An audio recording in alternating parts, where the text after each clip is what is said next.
Scene 1. The Woman Who Doesn't Belong. In a world where loyalty is currency and betrayal costs blood, three lives get tangled in a dangerous dance between desire and destruction. Alessandro Vieri runs New York's underworld with an iron fist, carrying the weight of an empire built on ashes and vengeance. His younger brother, Luca, has just walked out of prison bringing Sofia Arantes with him, a Portuguese art restorer whose light doesn't exactly match the shadows that live in the Vieri house. What starts as curiosity turns into obsession. What should be forbidden becomes inevitable. And when a kiss changes everything, the war doesn't come from outside. It's born inside the family itself. This is a story about love that asks for no permission, secrets that breathe in the walls, and the impossible choice between saving the ones you love or saving yourself. Scene 1. The Woman Who Doesn't Belong. Alessandro Vieri didn't have the habit of getting home early. The office was his refuge, the place where numbers obeyed and decisions didn't need justification. But that October afternoon, with Manhattan's sky painted orange and gray, something pushed him back to the Tribeca penthouse before nightfall. Maybe it was Luca's call saying he was bringing a surprise. Maybe it was the weight on his shoulders that only a quiet night could lighten. He opened the door and the apartment felt different. There were flowers on the coffee table, white roses, too delicate for that place. The smell of fresh coffee came from the kitchen, mixed with something he didn't immediately recognize. Varnish? Paint? "Bro, you're home early." Alessandro turned and saw Luca standing in the hall, that too-wide smile, eyes bright with that old need for approval. Next to him was a woman. She was small compared to the two of them, but her presence filled the space in a way Alessandro couldn't ignore. Dark hair falling in natural waves over her shoulders, honey-colored eyes that seemed to read more than they should, and hands, he noticed the hands first, stained with paint and care. "This is Sofia Arantes. I met her in Lisbon." Luca put his arm around her waist with a possessiveness that made the air heavy. "She's mine."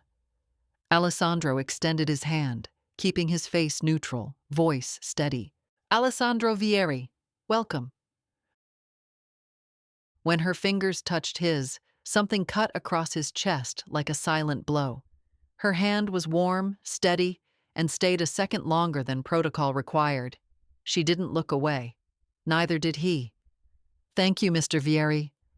Her voice had a soft accent, Portuguese mixed with something lighter, almost American. "Luca talked a lot about you." "Not everything, I hope." Alessandro let go of her hand and stepped toward the bar. He needed something to do with his hands. Luca laughed, but the sound didn't reach his eyes. "Sofia's a restorer, old art. She'll work on some pieces from the old man's collection. Thought it'd be good to keep things in the family." Alessandro poured whiskey, feeling her gaze burn his back. "The collection's been locked up for years." "Exactly. It's time to open it." Luca moved closer and grabbed a glass. "You doing dinner tonight?" 7. Everyone together, end of one cycle, start of another. Alessandro finally turned, watching his brother and the woman beside him. Sofia had her arms crossed now, but not defensively. More like she was holding herself. He knew that gesture. He'd done it 1,000 times. 7. Alessandro raised his glass. "See you then." When they left, her scent stayed. Sea breeze, old varnish, and something that smelled like freedom, if freedom had a smell. Alessandro drank slowly, eyes fixed on the white roses that didn't belong there. He knew danger when he saw it. And Sofia Arantes was the kind of danger that makes no noise until it's too late. Scene 2. The Toast That Burns. The table was set like in the old days. Italian linen, silverware handed down from their grandfather, red wine that cost more than most people earn in a month. Alessandro watched it all from the usual spot, at the head, where his father used to sit before a bullet put an end to him in an ambush no one's paid for yet. Luca was restless, filling glasses for everyone, talking too fast, laughing too loud. Sofia, next to him, smiled politely, but Alessandro saw the tension in her shoulders, the way she held her fork tighter than necessary. So, brother. Luca raised his glass, the wine tilting dangerously near the rim. I want to make a toast. Alessandro took his glass, waiting. To the future of the Vieri family. Luca looked straight at him, and there was something there, an old demand, a wound that never healed. To loyalty, to family. Alessandro raised his glass, but before he could speak, Sophia whispered so low only he seemed to hear. To the freedom we deserve. Their eyes met across the table. Candlelight danced between them, and for a second the rest of the room disappeared. There was something in that look. Recognition, maybe, or the loneliness of someone who knows what it is to live in a golden cage. To our victory, Luca finished, and the clink of glasses echoed like breaking glass. Dinner went on with awkward silences and forced chit-chat. Alessandro barely touched the food, but drank more than he should. Every time he looked up, he found Sophia watching, not him, but the paintings on the walls, the sculptures in the corners, like she was reading a story nobody else could see. You like art? Alessandro asked, surprising himself. She blinked and came back to the present. I like broken things. There's always a better story in the cracks. Sophia fixes what nobody else can. Luca ran his hand through her hair, possessive. She's got a gift. Alessandro tightened his grip on the glass. Sometimes things break because they need to. Fixing isn't always the right answer. Sophia tilted her head, a small, dangerous smile on her lips. Or maybe fixing is the only thing we can still control. The silence after that was deafening. Luca refilled his glass and announced, like the thought had just occurred to him, let's go to the Hamptons. Weekend, just the three of us. Get some air, you know? Turn the noise off. Alessandro looked at his brother, then at Sophia. She had her eyes on the glass, jaw tight. The Hamptons. Alessandro tasted the word. Yeah, the beach house. Like when we were kids, Luca smiled, but there was a plea hidden in it. Before everything turned, this. Alessandro nodded slowly. He knew it wasn't an invite. It was a test. All right. Friday morning. When Sophia stood to go to the bathroom, Alessandro watched her leave, noting the way she touched the edge of the table as if she needed something solid to hold on to. Luca leaned forward, voice low, almost threatening. She means a lot to me. Don't ruin it. Alessandro met his brother's eyes and saw the kid who used to follow his steps, who cried at their father's funeral, clinging to his shirt, who never managed to carry the weight of the Vieri name. I won't ruin anything, Luca. Even as he said it, Alessandro knew he was lying, because something had already started to crack. And cracks, like Sophia said, always make for the best story. Scene 3, the studio in the past that breathes. The makeshift studio was down a floor in the penthouse, a room that used to belong to Alessandro's father, full of old books, maps of territories that no longer existed, and dusty secrets. Sophia had turned the space into something else. Natural light streamed through windows, white sheets covered the floor, and the smell of chemical solvents mixed with linseed oil. Alessandro stopped in the doorway and watched. She was turned away, bent over an old canvas, fingers working with a delicacy he didn't know she had. She wore an oversized paint-stained tee and had her hair in a messy bun. She looked younger that way, more real. You don't need to stand there staring. Her voice came without her turning. I can feel when someone's watching. Alessandro stepped in, hands in his pockets. Sorry, didn't mean to interrupt. You're not interrupting. Sophia finally turned and wiped her hands on a cloth. I was just finishing a cleaning. This icon here is from the 18th century. Someone tried to restore it before and did more harm than good. She pointed to flaked paint layers, wrong pigments, a lack of respect for the original piece. That happens a lot. People want a quick fix, but they don't understand some things need time, patience. Alessandro moved closer and looked at the faded image of a Madonna with sad eyes. How long? Months, maybe more. Sophia smiled a little. Lucky for me, I'm not in a hurry. He was about to answer when she bent and pulled something from behind a loose wooden panel. An old photograph, yellowed at the edges. Sophia froze. What is it? Alessandro crouched beside her. She turned the photo over and he saw two young men smiling at the camera. One was Alessandro's father, the other, that's my dad. Her voice was rough. Arturo Orantes. He died 7 years ago. Car accident. At least that's what I was told. Alessandro carefully took the photo. In the background, he recognized the facade of an old building, the Teatro Paradiso in the Lower East Side, closed for over a decade. Your dad knew mine, Alessandro said, more to himself than her. But why? How? Sophia looked at him, pain mixed with anger. Luca never mentioned this. Did he know?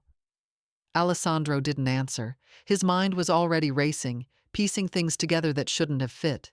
Arturo Orantes, restorer, Lisbon, an accident. Alessandro. Her voice pulled him back. Do you know anything? He looked at her, seeing the raw vulnerability in her face, and for the first time in years wanted to protect someone from a truth he didn't fully understand himself. Some names belong to the walls, not conversations. He handed the photo back. But if you want answers, I'll help you find them. She pressed the photo to her chest. Why? You don't even know me.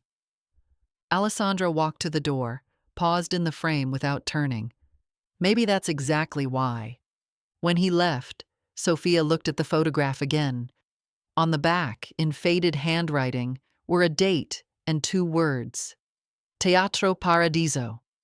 She tucked the photo deep in her bag, not knowing Luca had seen everything in the hallway reflection of an old mirror, and that his look had shifted from curious to lethal. Scene 4, The Road of No Return. The house in the Hamptons sat in Montauk at the very end of Long Island, where the ocean meets the sky without asking permission. It was an old wood house with huge windows. Alessandro always thought exposed too much. Luca loved it, said it was the only place he could breathe. The drive was long and strange. Luca drove too fast, singing at the radio, trying to make a lightness none of them felt. Sophia rode in the back, eyes fixed on the changing landscape from skyscrapers to pines and dunes. Alessandro sat beside his brother in silence, thinking about the photograph, the theater, the way Sophia held that image like it was the only solid thing in the world. When they stopped for gas, Luca went into the convenience store, leaving Alessandro and Sophia alone. You always this quiet? She asked, leaning her arms on the open window.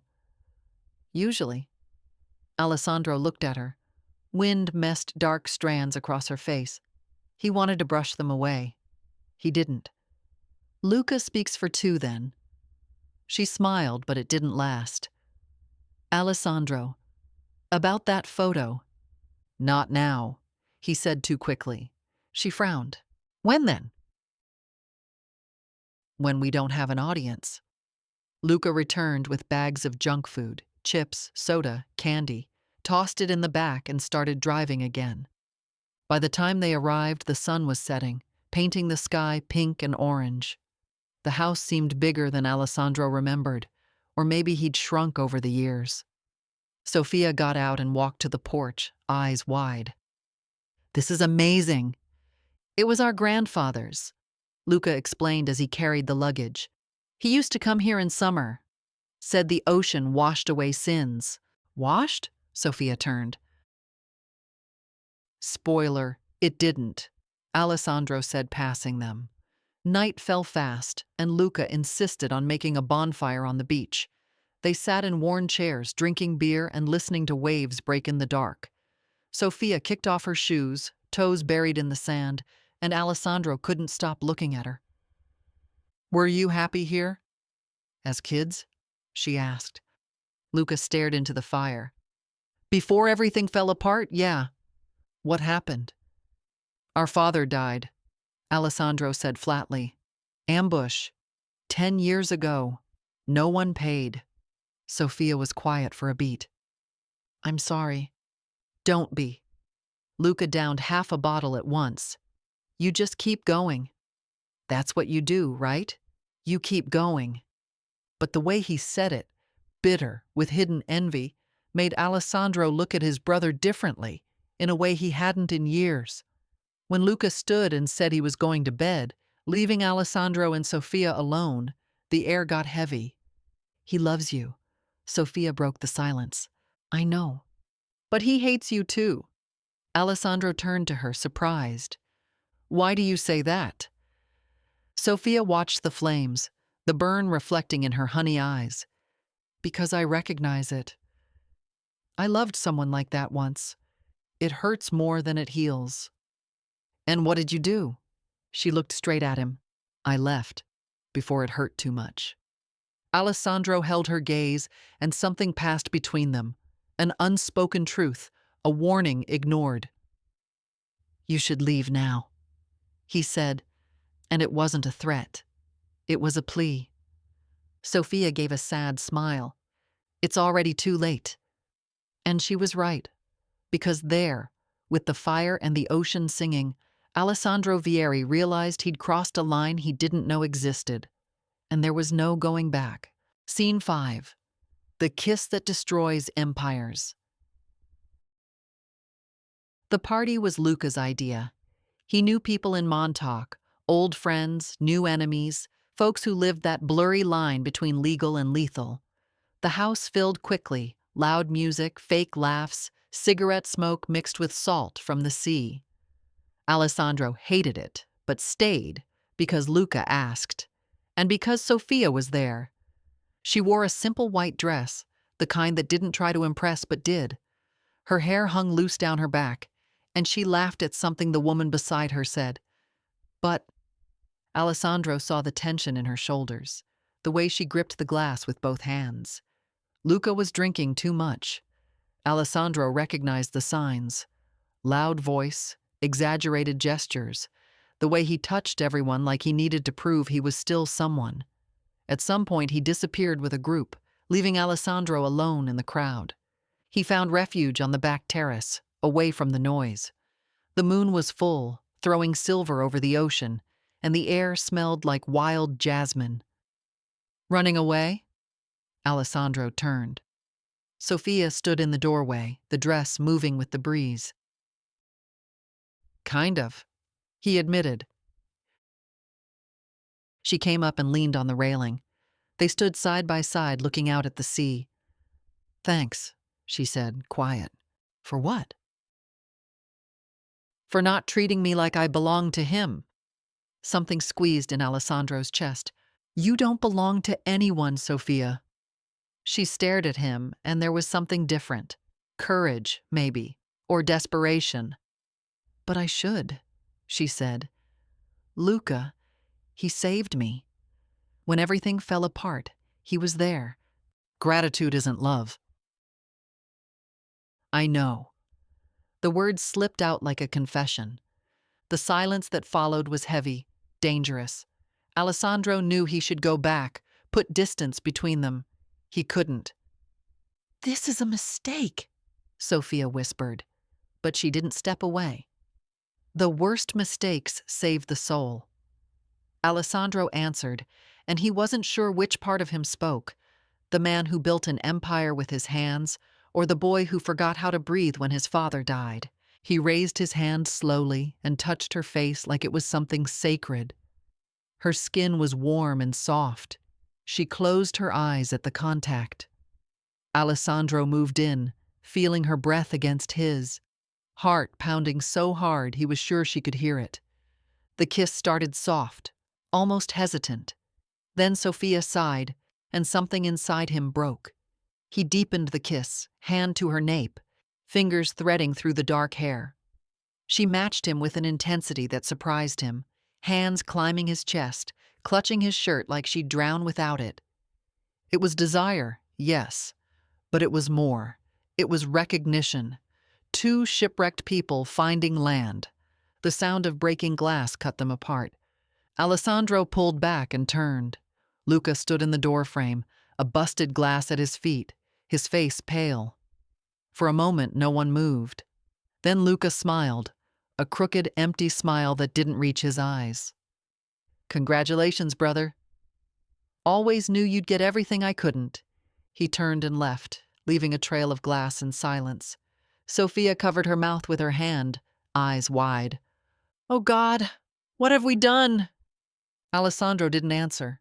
The answer was obvious. They'd lit a fire that would consume everything. Scene 6. When silence becomes a weapon. Morning came heavy, foggy with regret. Alessandro hadn't slept. He'd spent the night in the office, drinking whiskey and staring at his phone, waiting for something he couldn't name. Luca didn't come back. Sophia locked herself in her room, and the silence in the house felt alive, breathing in the walls. When Alessandro finally found her in the kitchen, she was making coffee, eyes puffy, hands shaking. "I need to go," she said before he could talk. "Sophia?" "No." She turned, determination in her face. "This was a mistake. I can't do this to him. I can't do this to myself." Alessandro stepped closer. "You felt what I felt. Don't lie. Feeling doesn't change anything." Her tone was hard. "I owe Luca. He pulled me out of a dark place, gave me a reason to keep going. Debt isn't love. But it's all I have." Alessandro was about to answer when his phone rang. Marco, his right-hand man. "Boss, we got a problem." Luca reached out to the Rossis. Alessandro felt his blood run cold. The Rossis were old rivals who'd tried to take the Vieri down for years. If Luca was talking to them. "Where is he?" "Red Hook. Old warehouse. He wants us to send someone?" "No, I'm going." He hung up and looked at Sophia. "Don't leave. Don't open the door for anyone." "What's happening?" "Luca's making a dumb move. I need to stop him before it costs him his life." Sophia gripped his arm. "Alessandro, he hates you now. You know that." "I know." He put his hand over hers. "But he's still my brother." When Alessandro left, Sophia stayed in the empty kitchen, coffee cooling in the cup.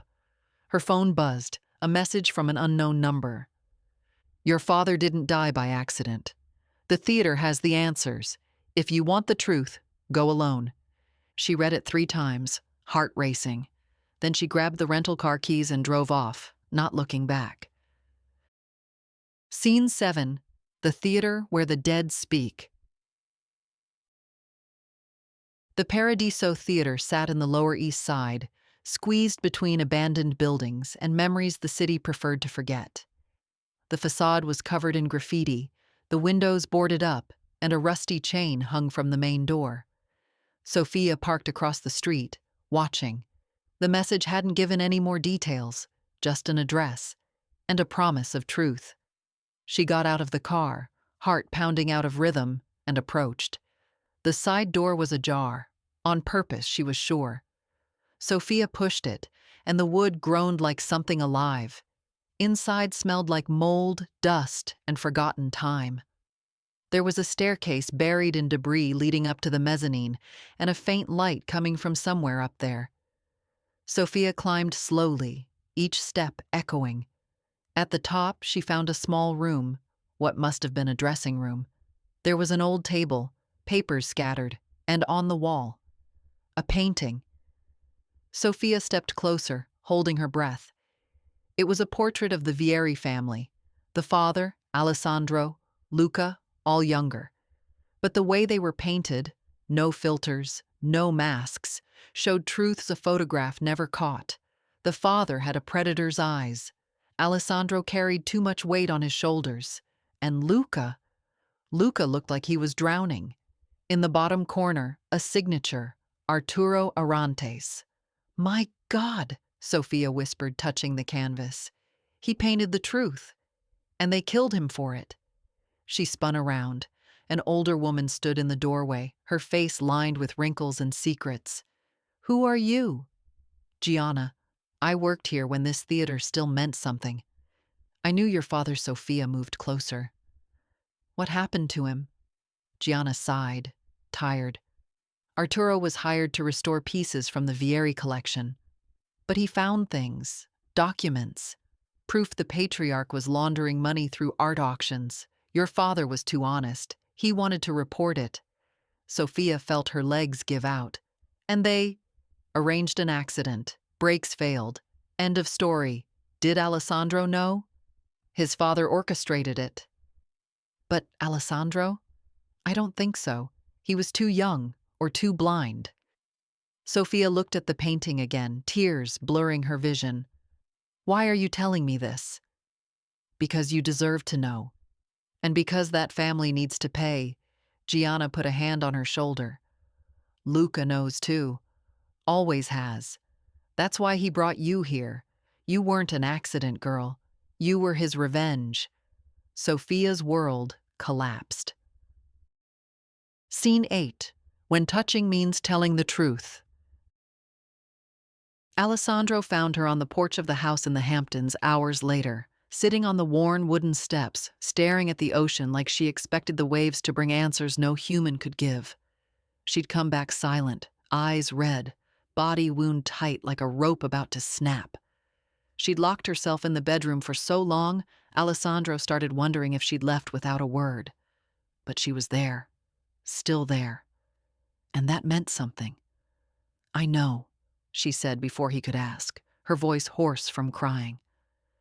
Alessandro sat beside her, leaving a respectful space between them, but close enough to feel the warmth coming off her body, mixed with the salty smell of the sea and something softer. Jasmine, maybe, or just the perfume she wore that was now etched into his memory. The theater, he said, not as a question, but as acknowledgement. Your father killed mine. The words came out flat, emotionless, because when the pain is too big, the body shuts down to survive. Alessandro felt the weight of those words like a punch to the gut. I didn't know. Sophia, I swear I didn't know. She laughed, but it was a broken sound, joyless, like glass shattering against stone. And Luca knew. He always knew.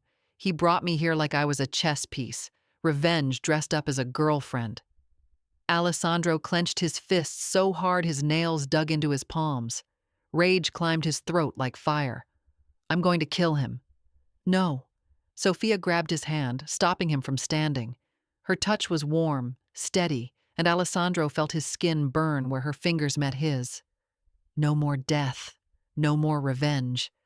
It's a loop that never ends. He looked at her, really looked, seeing the tears she wouldn't let fall, the strength holding her together even though she was shattered inside, the wounded beauty of someone who'd survived things no one should. I don't know how to fix this. His voice came out rough, loaded with a helplessness he rarely admitted. You don't, she whispered, finally turning to face him. Her honey-colored eyes glowed in the dim sunset, like liquid amber. But stay. Please, just stay. Alessandro pulled her close without thinking, and Sophia rested her head on his shoulder, the two of them watching the sun sink into the horizon, painting the sky orange, pink, and purple, colors that shouldn't exist together, but somehow made the most beautiful thing in the world. Later, when night fell completely and the stars started appearing like tiny forgotten promises, they went inside. The air was cooler, smelling of old wood and the ocean breeze drifting through the open windows. Alessandro went to the kitchen to get water. Sophia stood in the hallway, looking at the photos on the walls, ghosts of a family that was never as close as the pictures suggested. When he came back, she was there, in the middle of the dim hallway, and the moonlight through the side window cast a silver halo around her. Alessandro stopped, holding the glasses, unable to move. I forgot what it's like to be seen. The words slipped out before he could filter them, raw and true. For real, not as a boss, Not as a brother, not as a last name, just me. Sophia took a step forward, closing the space between them. Every movement she made was slow, deliberate, like she was crossing thin ice. Then look at me properly, she asked, her voice low, almost a whisper he felt more than heard. Alessandro set the glasses on a side table without taking his eyes off her. He moved closer, and the space between them shrank, from feet to inches, from inches to a breath. He raised his hand, slowly, giving her time to pull away if she wanted. But she didn't. His fingers touched her face with a gentleness he didn't know he had, tracing the line of her cheekbone down to her jaw. Her skin was soft, warm, and he could feel the rapid pulse at the base of her neck. Sophia closed her eyes at the contact, her lips parting slightly, and a sigh slipped out. So quiet, it was almost inaudible. But Alessandro caught every nuance. "I won't hurt you," he promised, his voice rough, charged with an intensity that made the air around them hum. Her eyes opened, and there was something there. Vulnerability threaded with desire, pain, tangled with need. "We're already hurt," Sophia said, raising her hand to touch his face the same way. Her fingers were delicate but firm, tracing his jawline like she was memorizing every detail. "But at least we can choose how." Alessandro held her hand against his face, turning to kiss her palm. The gesture was too intimate, exposed too much, but he couldn't stop. He felt her pulse speed up under his fingers, heard her breathing change, go shallower, quicker. Sophia. Her name came out like a prayer, a warning, a surrender. "Don't talk," she asked, eyes shining. Just feel." He closed the final distance, and the kiss started soft, almost hesitant, like they were asking if they had permission. But when Sophia sighed against his mouth, a low sound, heavy with relief and want, something inside Alessandro broke. He deepened the kiss, his hand sliding to the nape of her neck, fingers burying in her dark, silky hair. Sophia matched him with an intensity that took him off guard, her hands climbing his shoulders, fisting his shirt like it was the only thing keeping her standing. Her back met the hallway wall, and Alessandro pressed his body to hers, feeling every curve, every quick breath, her heart pounding against his chest like a war drum. His lips left her mouth, tracing along her jaw, down her neck, and Sophia tilted her head to the side, giving him access, her hands now tangled in his hair, pulling him closer. A low moan slipped from her throat, a sound that made Alessandro's blood boil. Alessandro. His name came out like a prayer, and he felt her vocal cords vibrate against his lips. He kissed her again, this time with more urgency, more need. His hands explored, the curve of her waist, the line of her ribs, the heat of her skin he felt even through her clothes. Every touch was a question and an answer at the same time. Sophia tugged his shirt out of his pants, and when her fingers touched his bare back, a shiver ran straight down his spine. Her nails scratched lightly, not enough to hurt, just enough to mark, to claim. "Bedroom," he managed, his voice unrecognizable. They stumbled down the hallway without breaking contact, hands roaming, mouths hungry, breaths uneven. Alessandro opened his bedroom door without looking, pulling Sophia inside, and the door closed with a soft click that echoed like a promise. He guided her to the bed, but not in a rush. Every step was deliberate, every touch loaded with intention. When the backs of her legs hit the edge of the mattress, Alessandro stopped, resting his forehead against hers, both of them breathing hard, trying to claw back a little control. "I see you," he said, his hands holding her face like it was the most precious thing in the world. Every piece, every crack. "And I still think it's beautiful." Sophia closed her eyes, and the tears finally fell. Not from sadness, but from relief, from being seen, from being accepted with all her open wounds. "Me too," she whispered. "I see you too." The kiss that followed was different, slower, deeper, loaded with a tenderness neither of them knew they still had. Alessandro laid her on the bed carefully, like she was made of crystal, and positioned himself beside her, not on top, respecting space even in closeness. His hands moved over her body on top of her clothes, tracing lines, memorizing curves, and Sophia arched at each touch, her fingers drawing constellations on his back. When he kissed her neck again, he felt the race of her pulse under his lips, heard the low moan. She tried to swallow and knew they were crossing a line neither of them could undo. "Stay with me," Sophia asked, her voice fragile.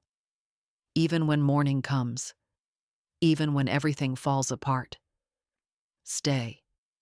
Alessandro kissed her forehead, then her eyelids, then the tip of her nose, returning finally to her lips. "Always," he promised against her mouth. "Always."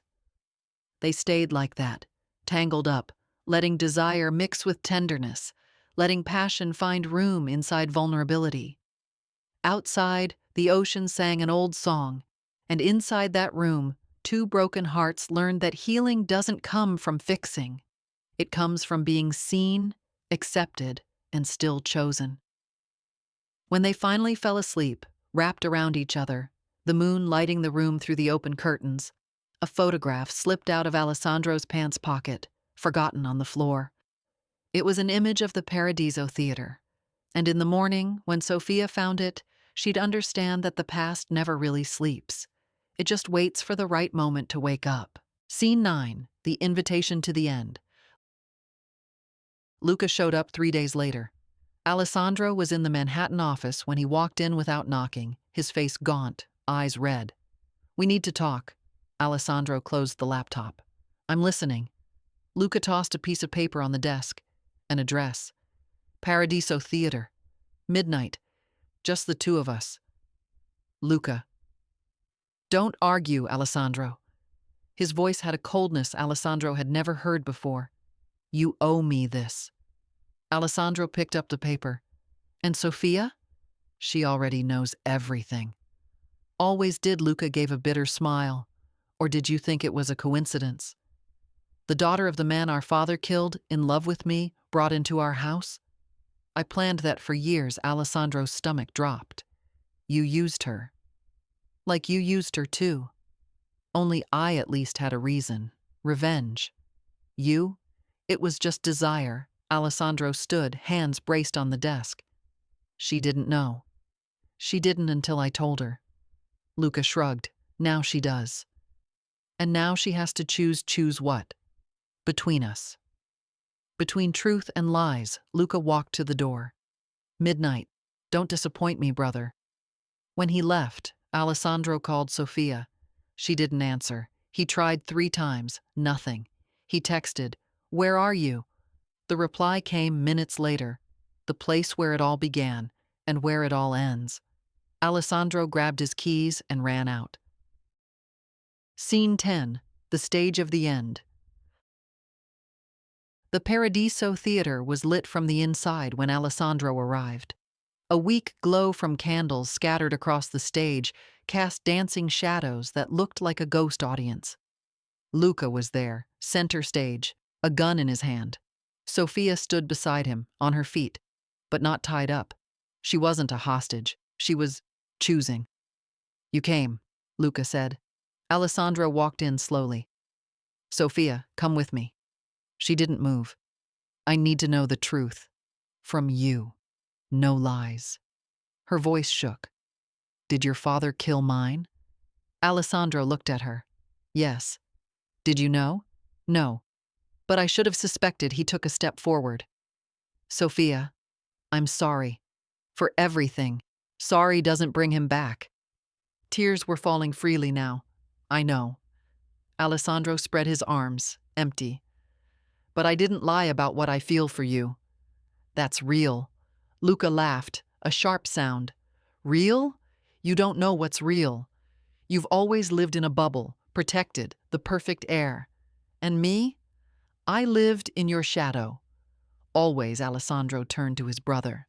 "Luca, this isn't about Sophia. It's about us. Finally you get it." Luca raised the gun. "It ends here. One of us doesn't walk out. Alessandro didn't back away. Then shoot. End me, because I won't hurt you. Luca trembled. Why? Why do you never fight back? Because you're my brother, and I've already lost too many people. Sofia stepped forward, putting herself between them. Enough! Her voice came out steady. I'm not a tool. I'm not revenge. I'm a person, and I choose freedom, not you, not this cycle. The shot echoed. Alessandro felt the impact before the pain, a sharp burn in his shoulder. He dropped to his knees. Sofia screamed, and Luca let the gun fall, his face in shock. I didn't mean. Luca stumbled backward. Sirens wailed in the distance. Someone had called the police. Sofia knelt beside Alessandro, pressing the wound. Stay with me. Please, stay. He gave a weak smile. Always. Luca disappeared into the theater's shadows, and Sofia held Alessandro as the world spun. Scene 11. Where the shadows learn to live. 6 months later, Lisbon. Sofia had a studio near the Tagus, small but full of light. She was working on a new canvas, abstractions in blue and gold, no faces, just emotion. The door opened, and she knew before she turned.